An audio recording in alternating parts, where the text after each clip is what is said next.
Yung isang tao ko, si Dana. So, we share the same faith. So, nakita ko yung reel niya. Doon ko nakilala si Pastor Roman.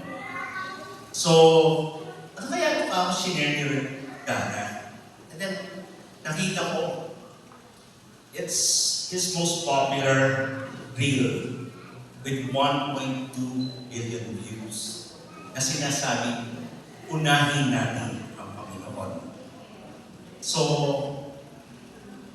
ever since na na-share yun, sinabi ko, I looked at all his reels and nakita ko kung paano niya sinishare na on how to personally grow and build your personal relationship through daily devotion with God. And then, yun sinabi ko, dapat pakilala mo mga sa akin siya more.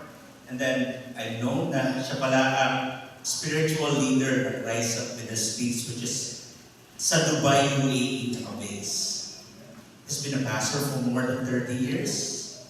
And bukod sa pagiging pastor, isa rin siyang worship leader.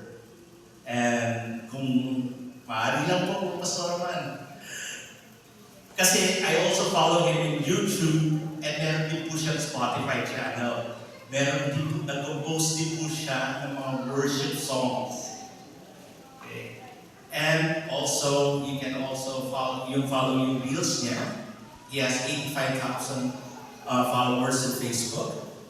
And yun nga po, sa patuloy niya, he's more focused really on how to build a personal relationship. And nakakatulong nga rin po. And hindi lang po yun, he also speaks to conferences and he helps churches build up how to do their worship and patuloy na mag-grow sa pamamagitan ng Panginoon. So without any further ado, ating ihanda ang ating puso't isipan sa mensahe ng buhay na yan sa ating ni Pastor Roman Guevara.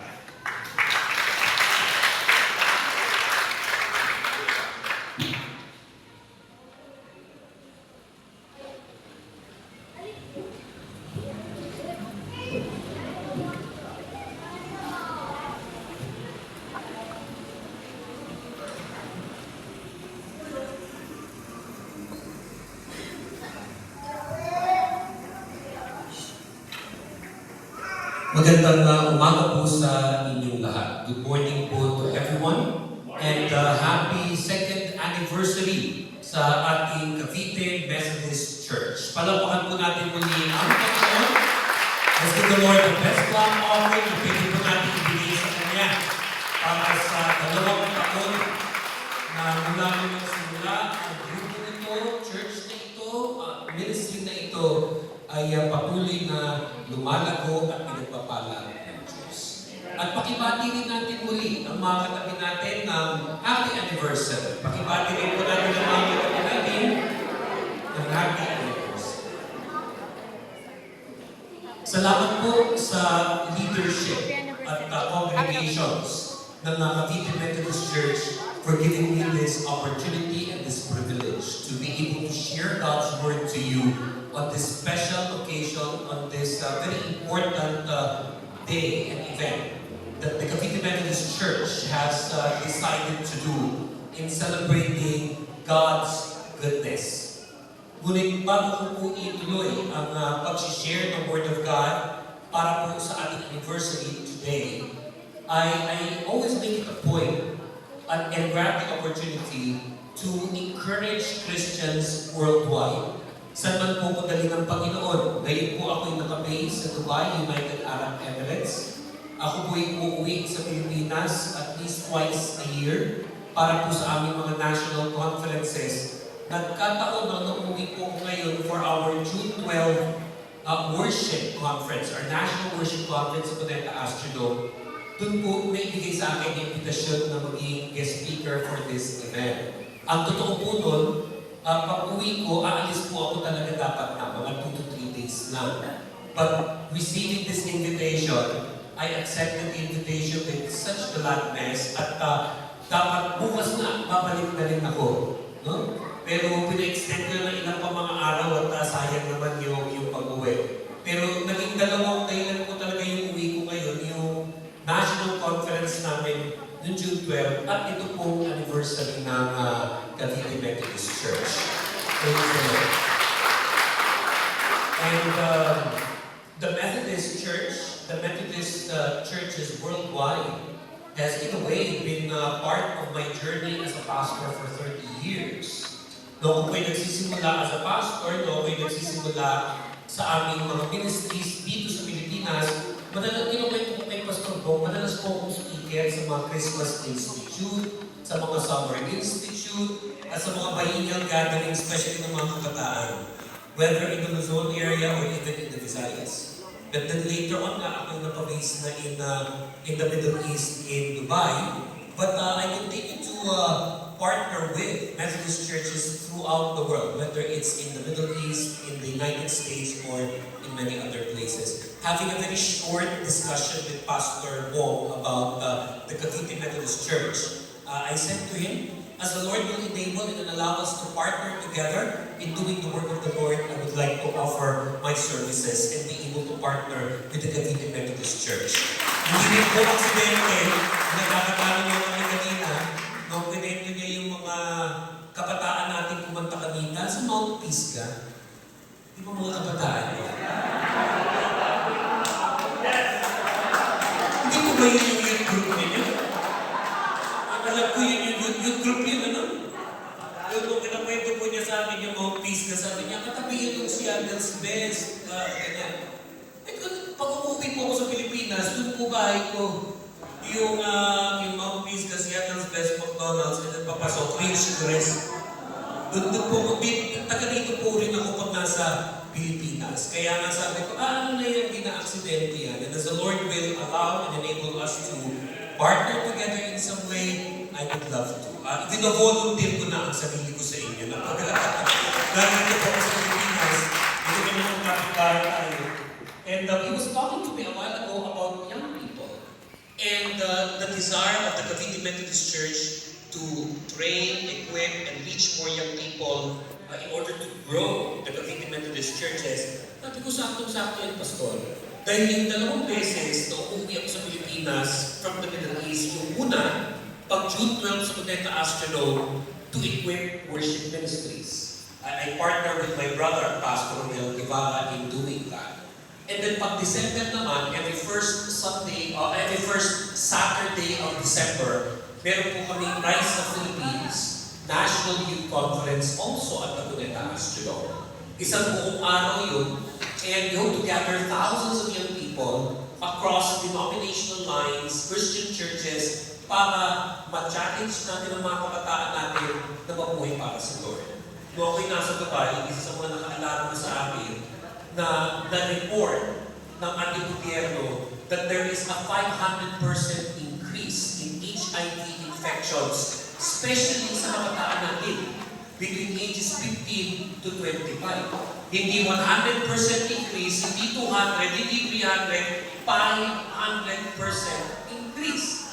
Ang ibig sabihin po nun ay, kailangan ng simbahan, karirin na maabot natin ang mga kabataan para sa Panginoon. And that is why I would like this early to invite the Cavite Methodist churches to join many born-again Christian churches para magkasama-sama sa December 6. Hindi ko alam, Kuya Oden, if you can flash the poster of that on the screen. That's on December 6, yung ating Rise of Philippines National Youth Conference sa Codeta Astrodome. I'll be forwarding kila Pastor Mo at kila Kuya Dennis yung information tungkol dito. And one more thing, tulad ng nabanggit ko kanina, wherever I go, I encourage born-again Christians, people na magwayan tayong mag-devotion, unahin ng Panginoon sa kanilang buhay.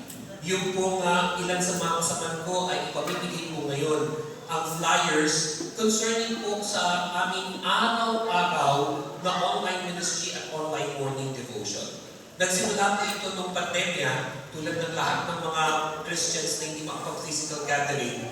Pero kahit nagbukas na ang buong mundo at tumigil na yung iba sa pag-FB Live, tinuloy ko pa rin po. Dahil nais kong ma-encourage ang mga kapatiran na unahin ang Panginoon sa kanilang buhay. Kaya nais ko po hilingin po sa inyo na magkaroon po kayo ng flyer na yan. At kung maaari, kung po pwede, ngayon o mamaya, kung meron po kayong data sa inyong cellphone, paki-follow niyo po ko sa Facebook. Just simply type on Facebook, Roman Guevara. That's ROMANGUEVARA. At i-follow niyo po ko sa Facebook. At araw-araw, ako po ay nag-FB Live para sa online morning devotion. Ang oras po sa Pilipinas ay 6:30 a.m. to 8 a.m. Actually, sa amin sa Dubai, 2:30 ng madaling araw yun. Kaya, para mahabol ko yung Pilipinas, hindi muna ako natutulog 2:30 a.m. Tapos, hanggang 4 a.m. doon, 6:30 dito hanggang 8. Natutulog lang po ako pagkatapos. Kaya sa totoo lang, ito pa lang po dapat ang tulog ko. Kaya pag paumagin niyo po, baka mamaya kung ano mga masasabi ko, ibig sabihin po yan pa. Pero, praise the Lord. I hope that all of you will have that flyer. At kung pwede nyo i-follow sa Facebook, napakalaking bagay. Nabanggit ko yung Dennis kanina, na paano kami nagkakilala, sa araw-araw ko rin tinatabas na mga 40-second daily devotional reels. At ang isa nga po doon, yung unahin mo ang Panginoon, pero everyday yan, we bring out, we produce content that we hope to help people become closer to God. At pag naging Christian, bago ano pa man ang gawin, maglutong unahin ang Panginoon sa kanilang buhay. Palapakan po natin si Lord, as we the Lord of our offering. And there's a song that I have on social media, and especially on Spotify, that I would like to share with you. At sana po, ito ay kung may Spotify kayo, mapakinggan nyo sa Spotify at magamit din sa ating pong mga simbahan. Kuya Oden, pwede ba natin i-play yung song na I Live to Worship?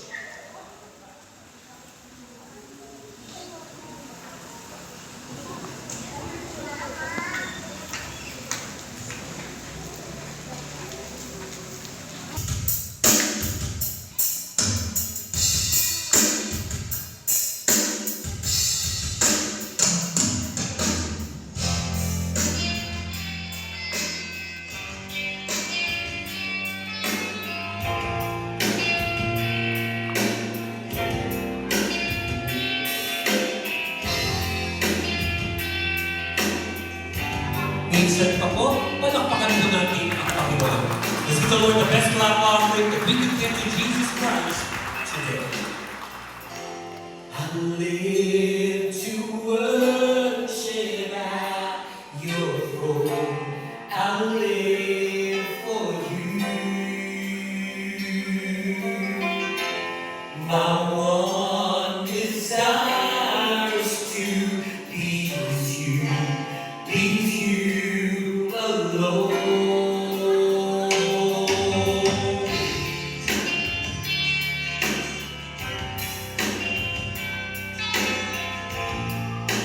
Samahan niyo po ako. Awitin po natin habang kayo nakaupo. Let's sing together. I live to worship at your throne. I live for you. My one desire is to please you alone. You're all that I long for. You're all that I know. In you I am certain. With you I long for. I live to worship at your throne. I live for you. My one desire is to please you alone. I live to worship at your throne. I live for you. I want desires to please you alone. Palakpakan po natin ang Panginoon. Give the Lord the best clap offering you could give to Jesus Christ. We believe that it is God's desire as believers and followers of the Lord Jesus Christ that we are not only attending, participating, but actually becoming members of a local church, of a local Christian church. Napakahalaga po sa buhay ng isang mananampalataya ng isang Kristiyano na malinaw kung saan siya pinapa-attend, pinapa-participate, at pinamember ng Lord na isang local Christian church. And we know this, lalo na sa atin na matagal ng mga mananampalataya, marami talagang blessing bilang isang Kristiyano na ikaw ay bahagi ng isang local Christian church. Alam din ng devil yan, alam din ng demonyo yan. Kaya wala rin siyang tigil sa kanyang pagkilos upang sirain, buwagin ang mga simbahan. Dahil alam na alam ng diablo pag ang Kristiyano at ang mga Kristiyano sa isang Christian church, lumalago sila, they will experience bountiful blessings from the Lord. And once we found one, pag tayo po ay nadala ng Lord dun sa church, dun niya tayo gustong maging bahagi, together with that church, together with our church, we're able to celebrate God's goodness, and together we are able to walk in His purpose. Philippians chapter 1, verse 6 in the Bible says, being confident of this, that He who began a good work in you will carry it on to completion until the day of Christ Jesus. Minsan pa po tayong manalangin sa Panginoon, can I just invite you to bow your heads and close your eyes and kindly join me as I pray.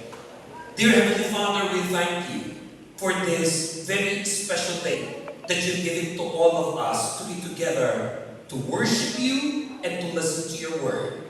Lumalapit po kami sa inyong Panginoon ng buong pagpapakumbaba, seeking forgiveness for all of our sins.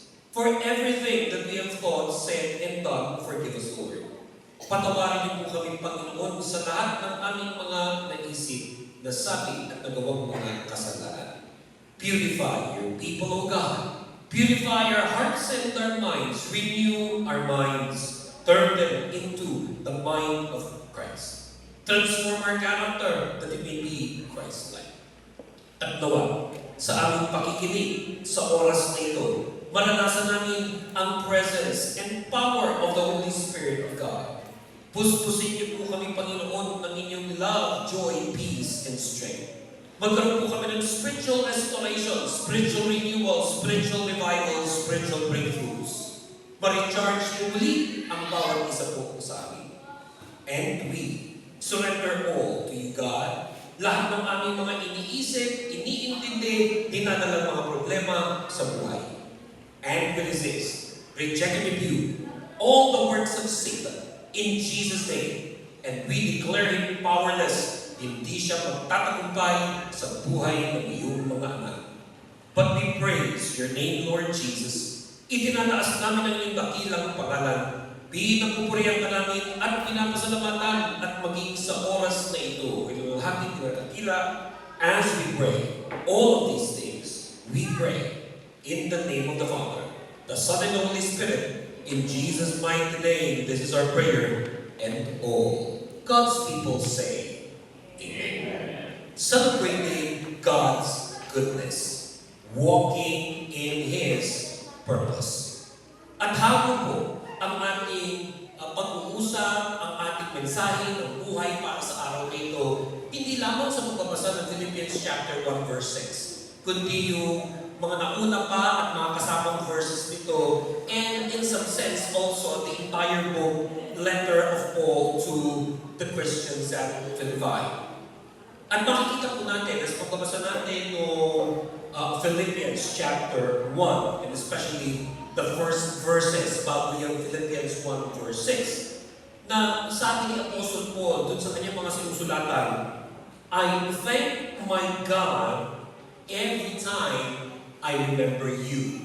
Ito yung unang-una niyang sinabi dun sa mga taga-Philippi. I thank my God every time I remember you.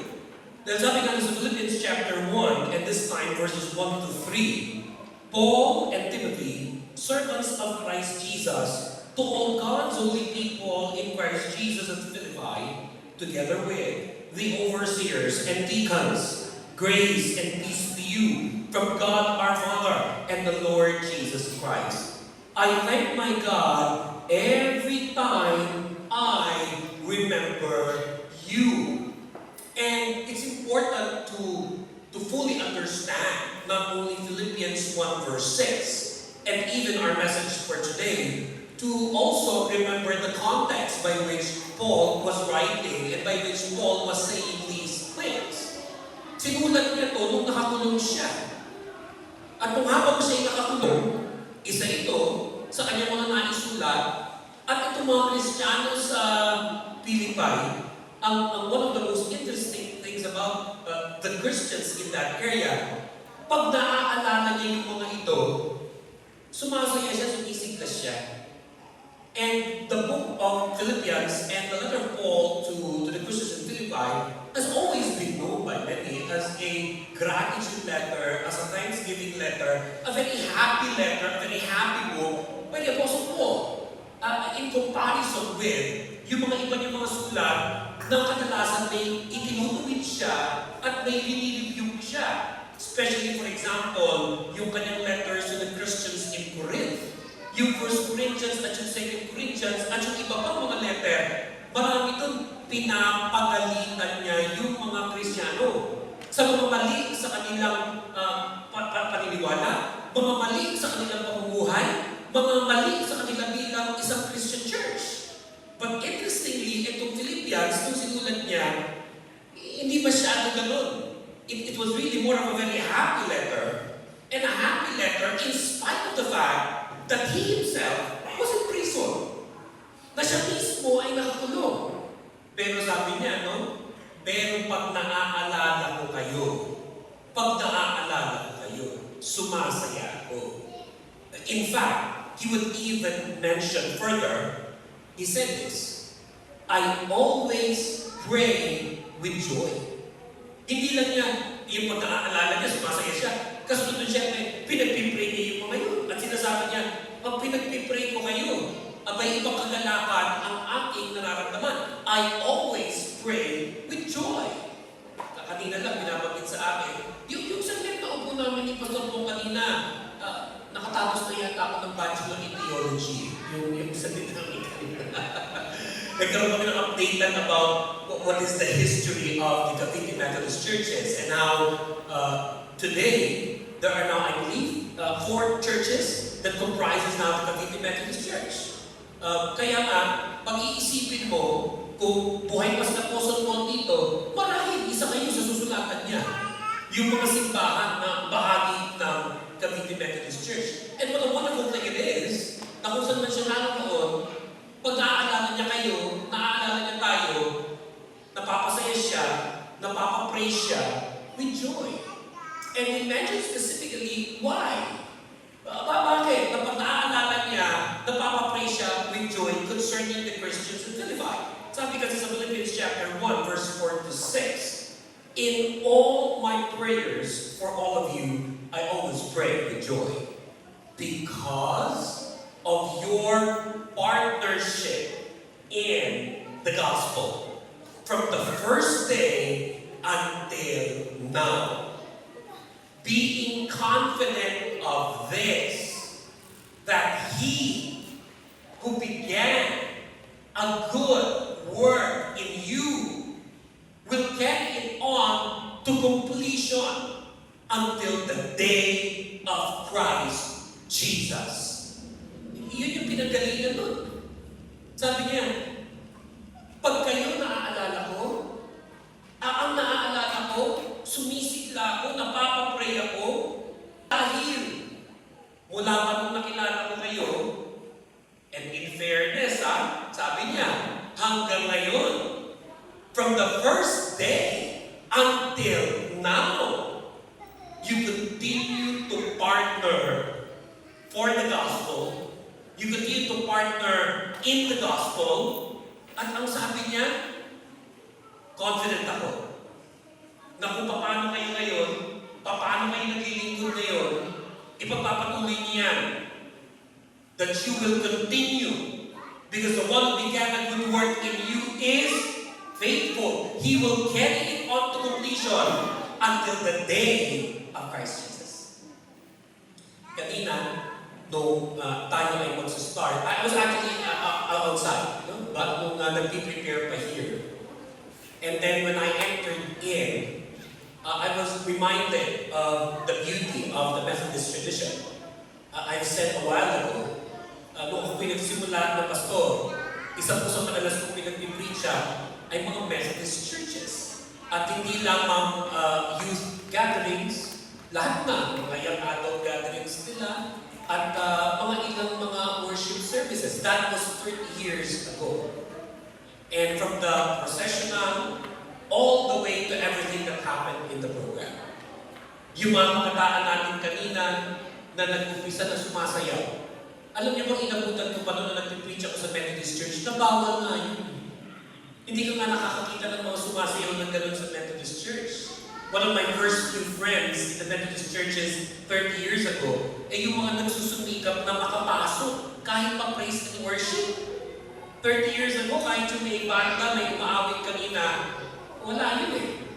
But now, praise the Lord for how whether yung, ayan, may sumasayaw na, may tumutugtog na, pero pati yung mga magagandang bahagi ng tradisyon ng mga Methodista ay nananatili.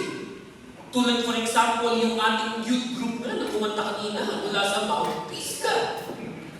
Sabi ko, nakaka-bless ko mga to. Gusto ko itong imbitahin ng imbitahin. Ito ang matagal ko nang hinahanap. Nakakantahin sa lahat ng ating mga gawain. Kitang-kita mo yung kanila pong passion with what they do. Blessed na ako dun eh. Wala pa sa lahat mula sa mga sumayaw, mga tumayo, at nagpaawit, at hanggang doon sa Mount Pisgah. Aba, bago pa pala ako mag-preach, may pasabog pa. Pero pang choir, na sa totoo lang, glory to God, ang galing-galing. Nakaka-bless. Kung sino man yung mga kasali kanina, purihin ang Panginoon sa inyong buhay, pati nagkokonduktor kanina, ako mo pinabubuhay na pala ng konduktor. Pero I'm so blessed with this ministry and what you just accomplished.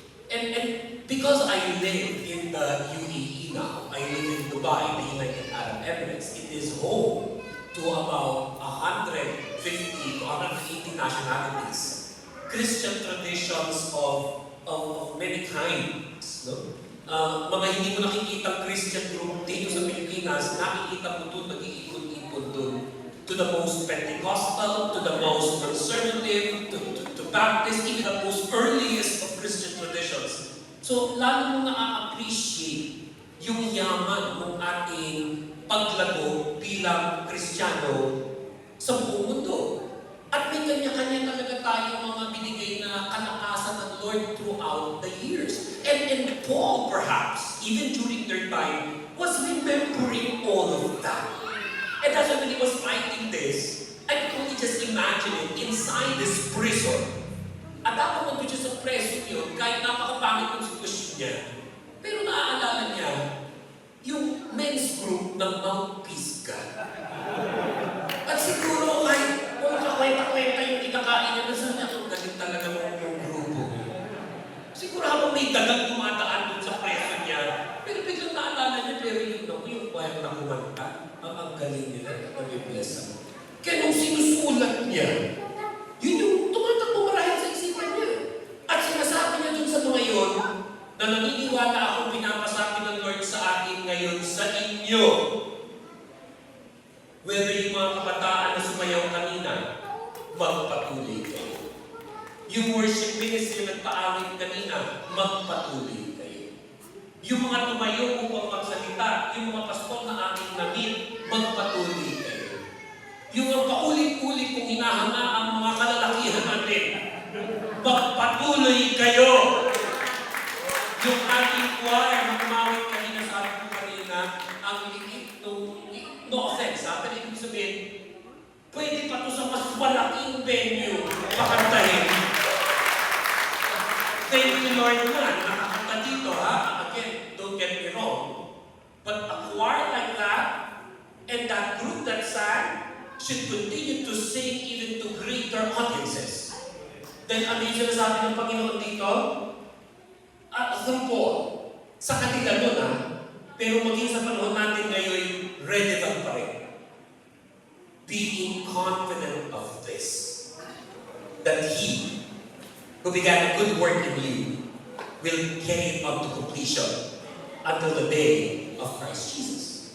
At malinaw pa, kasi sabi niya, because of your partnership in the gospel. Doon lang naman nagkakaproblema sa totoo lang ang maraming Christian churches. Pag nakakalimutan, bakit ba tayo nag-i-exist? Sa loob ng Christian church, marami tayong ginagawa at magandang patuloy na ginagawa. Alam niyo sa Dubai, isa sa ginagawa namin sa church namin, nagpapaliga kami lagi ng basketball. Kasi isa yun sa paraan para makapagdala ng mga unbeliever sa church. Pero malinaw sa akin, yung church namin, hindi liga ng basketball. Nagpapazoom pa rin kami. Kasi yun din yung paraan para madala yung mga kababaihan. Pero malinaw sa akin, hindi kami Zumba club. Madalas din kami mag-camping kasi uso sa Middle East yun dahil may disyerto. Pero hindi rin kami isang camping club. Madalas din kami magpakain, kaya maraming mula sa Pilipinas ay payat. Pero pag nag-Middle East ay tumataba. Kung meron dito galing Middle East na nakaka-relate o may... Kasi pakain talaga ng pakain eh. No? Pero malinaw sa akin, hindi yun ang dahilan pa tayo nag-i-exist. Ang dahilan pa tayo nag-i-exist because of the gospel message of Jesus Christ. At kaya tayo nag-i-disciple ng mga tao para lubos natin maunawaan yung good news, yung gospel, yung magandang balita. Kaya sabi niya Apostle Paul sa kanila, alam niyo kung naaalala ko kayo, sumasaya ako. Alam niyo kung naaalala ko kayo, pinagpipray ko kayo.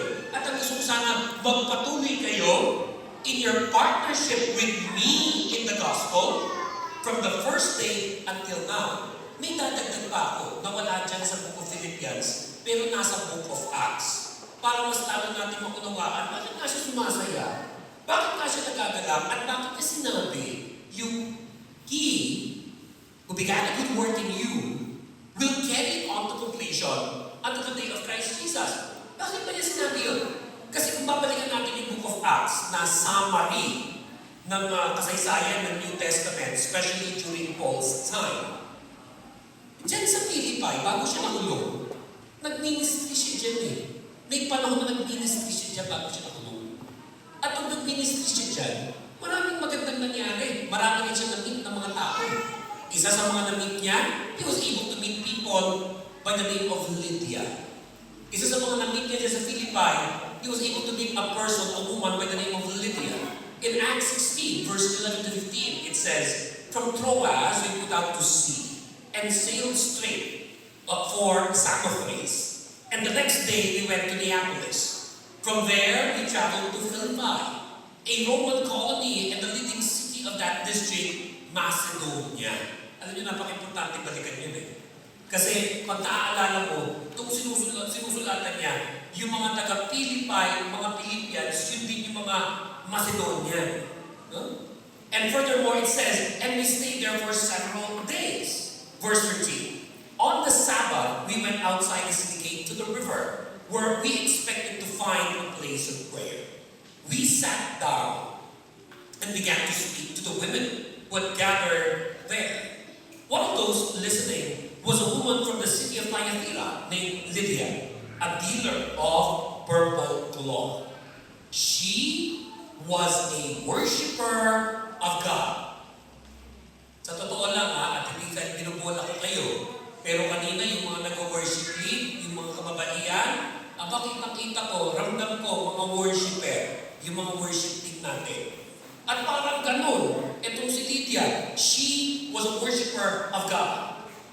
The Lord opened her heart to respond to Paul's message. When she and the members of her household were baptized, she invited us to her home. If you consider me a believer in the Lord, she said, come and stay at my house. And she persuaded us.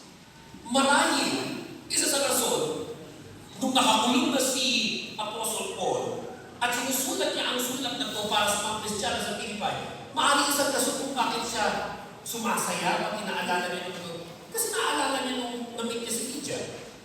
Na nung na-meet niya si Lydia, binuksan ng Lord ang puso niya. Doon naman tayo nabubuhay ng yan eh.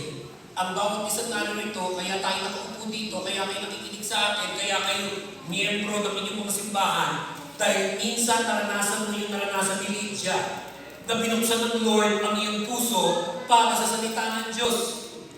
Praise the Lord sa mga magagaling na mga mangangaral. Pero it will be false and it will be wrong for any preacher to think na kaya na-born again ang sino man dahil sa kanyang talino galing. Ang lahat na nakakakilala sa Lord, lahat tayo na nakakakilala sa Lord, may ginamit man, ginamit lang. Ngunit ang Diyos mismo, siya lamang ang nagbubukas ng puso ng tao. Kaya, naaalala na siguro yun, sabi niya, ako, praise the Lord. Nung araw na nandun ako sa Pilipan, na-born again itong si Lydia. At nung na-born again, ano nangyari? Sabi ni Lydia sa kanila, kay Paul, if you consider me a believer in the Lord, she said, come and stay at my house. And she persuaded us. I have a hunch, feeling ko lang dahil hindi ko pa naman po kilala ang mga kapatiran dito. Ngayon pa lang tayo nagkakakilala. Pero I have a hunch, I have a feeling. Marami sa kwarto na to, naranasan niyo na yun. Yung binuksan ninyo ang bahay ninyo para sa pastor, para sa gawain ng Panginoon. Na marami sa mga narito, nagsimula ang mga gawain kasi sa bahay niyo ng Bible study. Na may mga kapatiran na narito na sa inyong pamilya, linagay ng Lord yung burden. Itong lupa natin ito, i-donate na natin yan para makapagpatayo ng simbahan para sa Panginoon.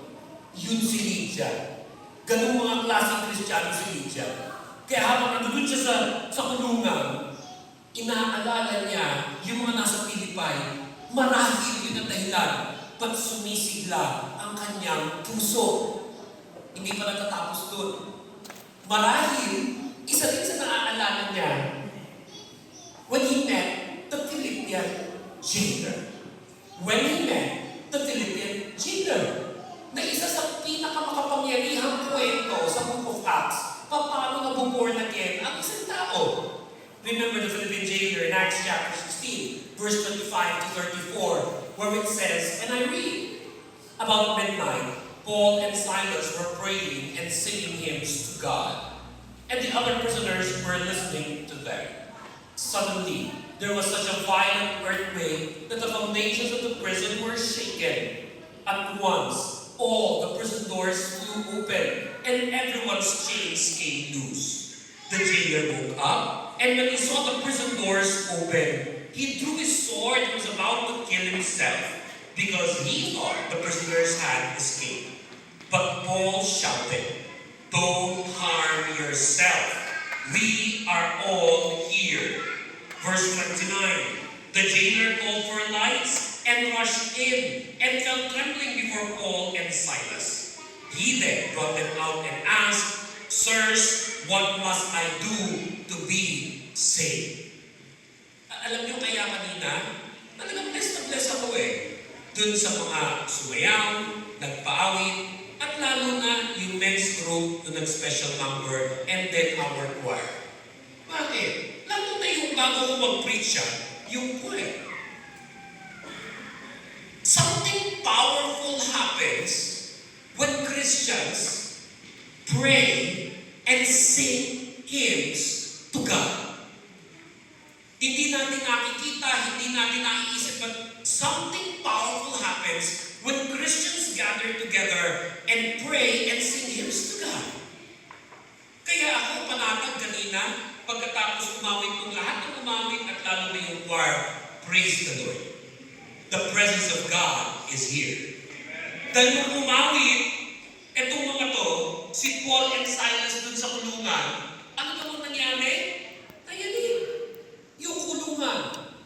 At ang resulta, yung katulad ng jailer na magpapakamatay na sana, hindi itinuloy yung pagpapakamatay. Kasi nandoon sila at sinabi ni Paul sa kanya, itigil mo yan. Kaya, lahat ng mga umawit kanina at aawit pa, ipagpatuloy nyo. Dahil sa pag-awit nyo, to God be the glory. May mapipigilan sa pagpapakamatay dahil sa pagkanta ninyo. Amen. Kaya pakisabi mo sa katabi mo, lalo na pag kumakanta, huwag ka nang titigil. Ha? Sabihin nyo sa mga katabi nyo yan, huwag kang titigil. Dahil sa pamamagitan ng pagkanta mo, may magpapakamatay dapat. Hindi na itutuloy. Kasi dahil narinig ang boses mo. Pag halimbawa may mga nagsasabi, hindi ka ba nahihiya? Kanta ka pa rin ng kanta. Ang tanda mo na. Ang sabihin nyo lagi sa mga nagpapapigil sa inyo, huwag mo kong pigilan. Ministry ko to. At pag kumanta ko, mapipigilan ang mga magpapakamatay. Amen ba tayo dyan? Amen! Kaya minsan ka, sabihin nyo yung mga katabi, huwag kang titigil. Huwag kang titigil. Palakpakan natin ang Panginoon. Praise the Lord. Sa pag-awit ni Paul and Silas, sa panalangin at pag-awit ni Paul at ni Silas, grabe yung presence ni Lord. Yung Philippian jailer, nagkaroon ng conviction. And we believe na born again. Kaya ang sabi niya sa verse 29, Sirs, what must I do to be saved? At yung sagot niya, ang isa, sa pinakasikat na verse in the Bible. Acts chapter 16, verse 31, they reply, believe in the Lord Jesus, and you will be saved. You and your household. Then they spoke the word of the Lord to him and to all the others in his house. At that hour of the night, the jailer took them and washed their wounds. Then immediately, he and all his household were baptized. The jailer brought them into his house and set a meal before them. He was filled with joy because he had come to believe in God, he and his whole household. Iba tong pagkakulong niya, iba tong sa Acts 16. Iba to, ito yung nauna. May sumunod pa siyang pagkakulong, at yung sunod na pagkakulong niya, yun na yung sumusulat na siya ng letter dun sa mga taga-Pilipay. At yung sinusulat niya, ano yung narinig natin? Pag naaalala niya, napapapraise siya, sumisiglas siya, pag naaalala niya yung mga Christians ko. Kasi marahil, yan yung naaalala niya. Ano yung naaalala niya? Yung kapangyarihan ng Diyos na nagbabago ng buhay ng tao. Hindi ba't yun naman ang dahilan? Ba't tayo natin narito? Hindi tayo narito dahil sa relihiyon. Bagamat, ito yung relihiyon din. Pero kaya tayo narito dahil sa kapangyarihan ng Diyos through Jesus Christ to change lives. Marami sa inyo, babalikan nyo lang, yan din ang kwento ninyo. Na minsan binuksan ng Lord ang ating puso. May pinadala siyang mga ngaral. Bible study, crusade, camp, worship service, tulad nito. At sinuko mo yung buhay mo sa Kanya. Nabago ka. At hindi ka tumigil sa iyong sarili. Dinala mo pati ang iyong asawa, ang iyong anak, ang iyong mga apo. Buong pamilya mo, dinala mo sa church. Kaya anong epekto dun sa Philippian jailer? Sabi sa verse 34, the jailer brought them into his house and set a meal before them. He was filled with joy because he had come to believe in God, he and his own household. Sabi ko sa inyo yung saglit na nakaupo kami dito ni Pastor, ang dami naman pag-usapan. Ang dami naman pag-usapan. Kasi na pag-usapan natin, Pastor, yung paano ba makapagdala ng maraming mga tao, paano lalago-lalo ang mga Methodist churches. And praise the Lord, naniniwala ko, isa ng sasadot. Lalago ang Methodist churches. Lalago ang lahat ng born-again Christian churches. Pag bumalik tayo sa kung sino ba tayo, at tayo ay mga mananampalataya na binago ng Diyos at dahil sa kapangyarihan ng kanyang salita, sa kapangyarihan ng kanyang salita of the gospel message of Jesus Christ, our lives are transformed and we are filled with joy. Ang taong masaya, mag-aaya ng mag-aaya kung bakit siya masaya. Hindi mo na nga kailangan pilitin yan eh. Pag ang tao na masaya, maghahanap yan ng iba, sabi, sumama ka doon kasi masaya doon. Pag masarap ang pagkain sa isang restaurant, mag-aaya ka doon tayo kumain. Pero pag walang kakwenta-kwenta, yung kinainan natin, nadala ka, binablacklist mo yan. Baka nag-report ka pa sa Google review, baka nagpo-post ka pa sa Facebook kasi huwag niyong balikan itong ganito. Kasi walang kakwenta-kwenta pagkain. Ako'y excited na may kakainin tayo, mami. Meron naman po, ako'y excited na. At feeling ko naman babalik ako ulit dahil lang sa pagkain. Pero ganun din when it comes to the church. Pag ang mga tao sa church, binabago ng Lord ang buhay, sumasaya yan. At pag nagiging masaya tayo, nagiging contagious yan. Nag-uumapaw sa kanta, sa sayaw, sa Bible study, sa pangangaral, at pati sa pag-abot natin ng ibang tao umaten sa ating church.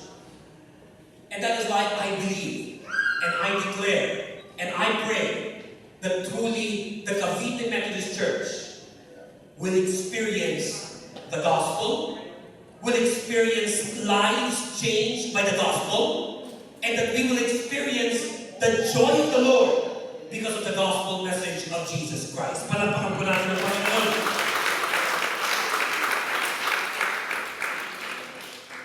And more importantly, ang sabi niya rin dito sa mga, balikan natin yung mga nasa Philippines, na sinulatan niya. Ang sabi niya, alam niyo, pag naaalala ko kayo, sumisigla ako na makapray ako because of their continued support to Him. Hindi nga tumigil eh. Alam niyo si Apostle Paul, ang daming pinuntahan, ang daming itinayo. Pero eto, nung punto na ito ng kanyang buhay, marami doon sa pinuntahan niya, marami nang nangyari. When I look around our congregation today, I see people na nakakaintindi yung ibig sabihin ng ang dami nang nangyari. Sa pagiging Christian ko, sa church namin, dami nang nangyari. Yung mga naghihiwalay ng mga churches, buong mundo yan, hindi lang yung Pilipino, pati mga ibang lahi. Medyo gumagaling talaga ang maraming mga born again sa paghihiwalay.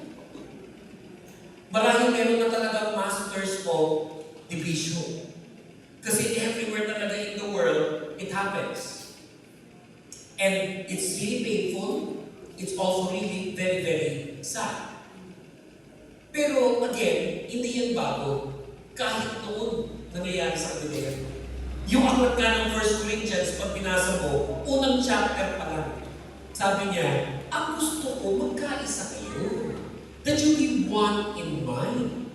Ang ilan sa inyo, you follow Paul. Iba sa inyo, you follow Apollos. Iba sabi, you follow Peter. Yung iba sinabi, wala na kami ipa-follow. Hindi na namin ipa-follow si Paul, hindi na ipa-follow si Apollos, hindi na ipa-follow si Peter. Si Jesus na lang na ipa-follow namin. 1 Corinthians chapter 1. Pero ito, pagdating sa Philippians, Maraming nangyari sa Christian churches. Pero ito, itong mga Christians in Philippi, sabi niya, gusto ko kayo i-appreciate. Kasi lahat ng mga pinuntahan ko, nalulungkot ako sa mga nangyari sa kanila, pero kayo, nagpapatuloy sa Panginoon. Sabi sa Philippians chapter 4, verse 14 to 16, "Yet, it was good of you to share in my troubles. Moreover, as you Philippians know, in the early days of your acquaintance with the gospel, when I set out for Macedonia, not one church shared with me in the matter of giving and receiving, except you only. For even when I was in Thessalonica, you sent me aid more than once when I was in need." Pero mo, by this time, in the Apostle Paul's life, ang dami niyang natanim, ang dami niyang mga natulungan, ang dami niyang naitayo. Pero at this time, marami dun sa mga yon, inabandon siya. Nung nakakulong siya. Literally, isa lang ang nagpadala ng financial support sa kanya. Yung mga Christians in Philippi. Na pag nakilala natin, ito rin yung mga Macedonians. Na anong description ni Paul sa mga taga-Macedonia? Hindi naman mayaman. Pero sabi niya, yung mga yan, hindi mayayaman, pero they continued to be generous. And especially to the servant of God. And especially to Paul, their spiritual leader at that time. And you can only just imagine ano ang naging epekto nito sa kanya. Ano ang naging epekto nito kay Paul? Ito muli ang sabi niya, "I have you in my heart. I have you in my heart." Sabi sa Philippians chapter 1, verse 7 to 8, "It is right for me to feel this way about all of you. Since I have you, I have you, I have you, I have you, I have you, I have you, I have you, I have you in my heart." What is that? A very personal connection as a servant of God to the church, amongst them, as Christians. Dahil mula noon hanggang ngayon, isa sa pinakamakapangyarihang bagay tungkol sa atin bilang born again, na bukod sa may relasyon tayo kay Kristo, nagkakaroon tayo ng relasyon sa isa't isa. Kaya nga ang gusto ng devil, sirain ang mga relasyon natin. Kasi pag nasira ang ating mga relasyon, magkakawatak-watak tayo. E noon pa man, hanggang ngayon, ito pa rin ang totoo. We are stronger together. Mas malakas tayo, mas matatag tayo, pag tayo ay nagkakaisa kay Kristo. Palakpakan natin ang Panginoon.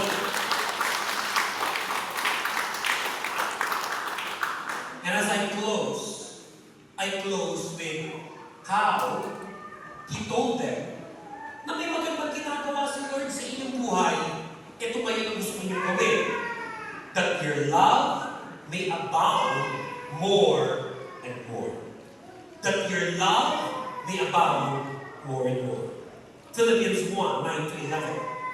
"And this is my prayer, that your love may abound more and more in knowledge and depth of insight, so that you may be able to discern what is best, and may be pure and blameless for the day of Christ, filled with the fruit of righteousness that comes through Jesus Christ, to the glory and praise of God."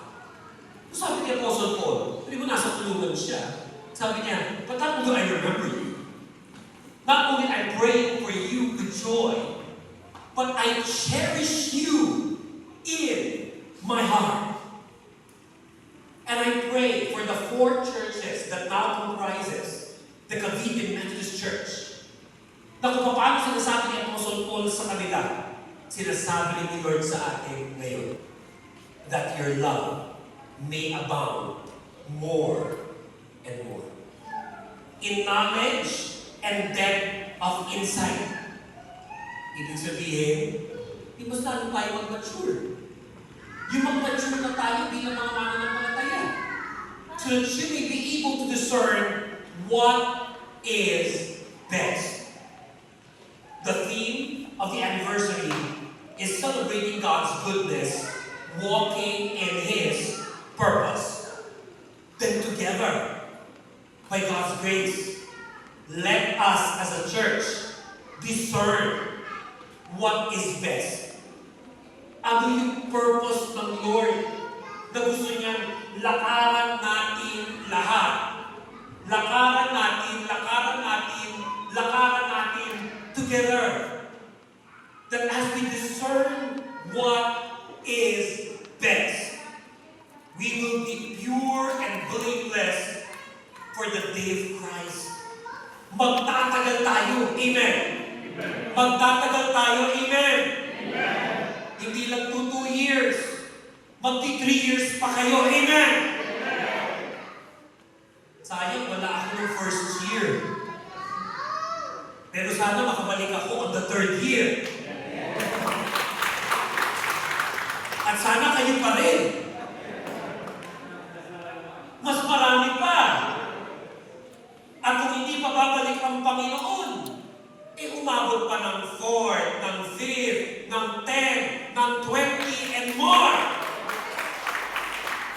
At ang matindi nun, umabot pa ito ng 25 years, kumakanta pa rin yung mga pista.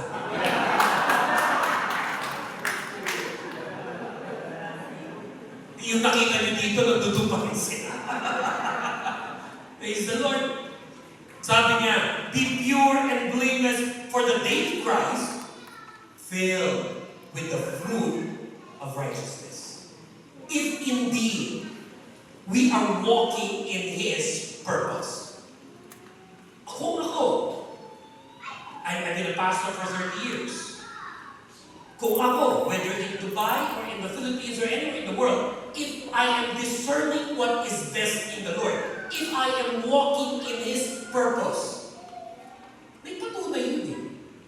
At ano yung patunay nun? Hindi lang sinasabi ko. Hindi lang ang patunay nun dahil sa sinabi ng ibang mga tao sa akin. Ang patunay nun yung sinabi dyan, filled with the fruit of righteousness.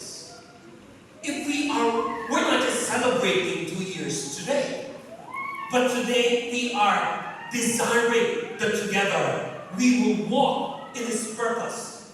And this is seen sa nagiging bunga ng ating buhay at pananampalataya. Knowing all of these things, make this your prayer for today. Help us, Lord, to walk in your purpose together. Help us, Lord, walk in your purpose together. Kung meron po kayong mga cellphones, pakilabas niyo naman po. Pwede bang i-zoom ninyo yan? Picturean ninyo. Tapos, ayun na may mga Facebook o mga Instagram. Paki-repost niyo po yan. Lagyan niyo ng hashtag, Cavite Methodist Church. Hashtag, 2nd year anniversary. Hashtag, para sa akin ito. Pakilabas niyo ang phone ninyo, paki-zoom, paki-picturean. Ay, ipakalat natin yan sa social media. Ipakalat natin yan. At ito ang maging prayer natin. Help us, Lord, to walk in your purpose together. Can you repeat after me and say those words at the count of 3? 1, 2, 3. Help us, Lord, to walk in your purpose together. Palakpakan po natin ang Panginoon. Allow me to pray for our church once again. Dear Heavenly Father, we thank you for the word that we have heard today. Salamat, Panginoon, sa mensaheng galing po sa inyo na binigyan niyo po ako ng pagkakataong ma-share sa aming mga kapatiran. At dalangin po namin, yan ang mangyari, that we will walk together in the purposes of the Lord. Bago po ibigay ang mikropono ito sa ating mga organizers, nais ko po ipanalangin ang bawat isa na narito. Kapatid, kung meron ka mga pinagdadaanan mga pagsubok, kung meron ka mga trials, testings, and challenges in life, at nais mo ng kalakasan mula sa Panginoon, habang lahat ay nakapikit at nakayuko, maaari mong pakitaas mo ang iyong mga kamay sa Kanya at ipag-pray kita. Salamat sa mga kamay na yan. Kindly keep them raised. Aming Diyos at aming Ama, salamat Panginoon na sa araw na ito, kami po ay nagkatipon-tipon at sa pagtaas ng kamay ng inyong mga anak, lalo na yung may mga pinagdadaanan matitinding pagsubok sa buhay. Malampasan po nila ang lahat ng ito sa pamamagitan ng biyaya ng aming Diyos. And even as we receive today, Lord God, your word in our lives, may we all grow under the presence and power of the Holy Spirit of God. May we all grow and walk together in the purposes of the Lord. We pray in the name of the Father, the Son, and the Holy Spirit. In Jesus' name, amen. Palakpakan po natin ang Panginoon. Let's give the Lord the best clap offering for Jesus.